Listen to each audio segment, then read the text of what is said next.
Bien-aimé, bonjour. Tout dépend de l'heure à laquelle tu m'écoutes et dans le pays où tu me suis. En fait, en écoutant beaucoup de personnes, je me suis rendu compte que les gens aujourd'hui ont peur de ce qu'on appelle la solitude.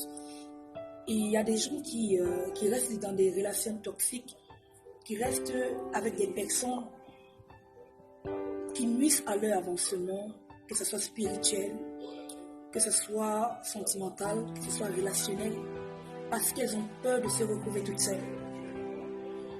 Bien aimé, j'ai envie de te faire comprendre que la solitude dans la vie d'une personne est une étape de la maturité. Parce que ce n'est pas tout le monde qui peut rester seul. Il y a des personnes aujourd'hui qui veulent, qui aspirent du moins à la grandeur, mais qui ont peur de faire face à une vie de solitude. Tant que tu n'arrives pas dans ta vie à savoir rester seul, à te détacher, à te séparer, à mettre une barrière avec certaines relations, sache que tu n'as pas encore atteint le cap de la maturité dans ta vie. Bien aimé, j'ai compris aussi qu'il y a des choses que Dieu ne peut pas faire avec toi tant que tu ne te détaches pas, tant que tu ne restes pas seul. Parce que le livre de Genèse 32, le verset 25 me fait comprendre que Jacob resta seul. Alors que Jacob avait envoyé des gens, des serviteurs, vers la rencontre de son frère, mais lui, il est resté seul. À un moment donné, tu dois rester seul. Parce qu'il y a des rencontres divines qui se font seules. Là-bas, tu n'amèneras pas ta famille. Là-bas, tu n'amèneras pas tes amis. Encore moins tes collègues ou tes camarades. Là-bas, tu iras tout seul.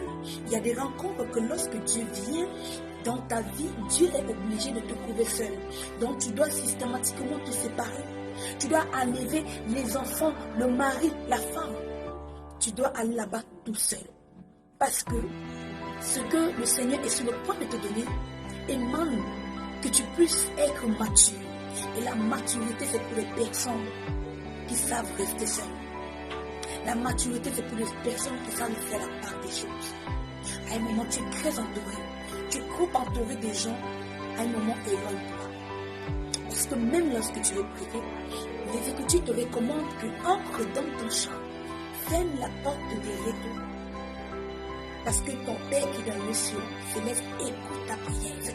C'est un endroit d'intimité. Tu le fais toute seule avec le Seigneur. Tu as besoin de t'entendre toute seule. Bien-aimé, si tu n'es pas encore arrivé à ce cap de ta vie, sache que tu n'es pas encore arrivé à la maturité. Reste seul. C'est par toi. Je te bénisse.